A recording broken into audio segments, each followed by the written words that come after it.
Time now for sports on 104.7 The Cave. Here's Ned Reynolds. Mike the intern, Ned Reynolds, back together again. Did you have a good holiday? Really nice. How about yours? Same. Top 5. It was really good. It goes by too fast, though. And here we have on the horizon 2025. Yeah, man. It's coming up this week. We've got New Year's this week. And after that, the Chiefs head to Denver for one final regular season game. They announced it will be a 3:25 start on Sunday. That means Ned Talk starts at 1. Chiefs Radio Network takes over at 2, and the game at 3:25. Right now, as we sit here, the Denver Broncos are 9-point favorites going into this one. It's perfectly understandable because the Chiefs quite likely, I suspect and I say this with caution, Coach Reed will probably start all his regulars and play them for maybe a set or two and then liberally sprinkle the lineup with everybody else. Denver has to win to get into the playoffs, and a win secures the playoffs. So the Chiefs, risk the wrath of the NFL and maybe some of the other teams who are going to be knocked out of kind of rolling over, but that's not the case at all. They have themselves to take care of. They have a championship run to the Super Bowl, a great possibility. So do you sacrifice that with an attempt to beat another team in a game that doesn't mean anything? I do exactly the same thing, and I think that's what Andy Reid will do.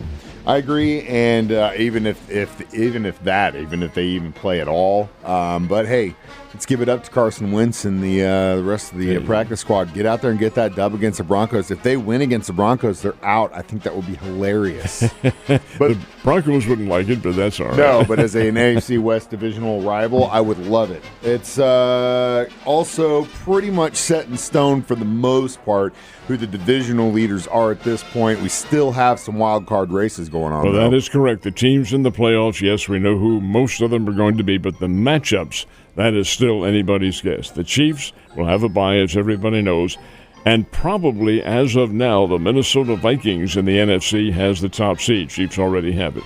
So in the AFC, it is the Chiefs, Bills, Ravens, Texans, Steelers, and Chargers, all AFC teams in. And in the NFC, it's the Lions, the Eagles, the Vikings, the Packers, the Rams, and the Commanders are all into the playoffs. But their pairings and who's going to play whom have not yet been established, and there are still any number of possibilities out there. Seahawks, for instance, and the Denver Broncos, as we mentioned, all could possibly be in. Been crazy, but again, Chiefs need to take care of business in Denver against the Broncos, and we'll seal their fate. Last but not least, the college football transfer portal. That's coming to an end, isn't it? It has ended. It ended 48 hours ago. This is really kind of interesting, too, because while it has ended, nobody can enter the transfer portal for football anymore. But the players who are already in there, they can take as long as they want to select an alma mater. I think it'll probably be rather quickly because whatever college they're transferring to wants those kids available and eligible for the spring practice that they all go through and so forth and so on. But as far as the transfer portal, it ended on Saturday, and there were a lot of players who did enter. Can't give you an exact number, but a bunch of them. He's got a list right there, and we'll count them in time. Some holiday basketball tournaments happening this week, don't we? Championship night in the blue and gold is tonight, and they'll have a big crowd over at Missouri State University at the Great Southern Bank Arena. In the blue division, Logan Rogersville plays Mike Holmes' prep alma mater, the Kickapoo Chiefs. That'll be for the blue championship. And Bolivar versus Republic in the gold championship. That's a bit of a surprise at Bolivar, although traditionally they're pretty good. They weren't expected to be this year, and they've emerged suddenly and develop into a power. They'll play for the gold championship. Now, the girls pink and white at Drury, they have the semifinals this afternoon and early this evening, and then the championship is tomorrow over at Drury on New Year's Eve. But that'll be a day game. What about the Lady Bears? They did not have a good weekend, did they? Well, I'll tell you what, both the Bears and Lady Bears I absolutely don't know what could have happened. The Bears were totally out of sync in playing Evansville yesterday. They can play better than what they did. Missouri State, Mike, shot from the field 26%. 26%. That's unheard of in college basketball. They couldn't throw it in the ocean. They just had a terrible day. And Evansville, which is not as good as the Missouri State Bears, won 57-40. 4-0. That's all the Bears scored in their game. 4-0. Conzo Martin had to be beside himself. This is a better team than that.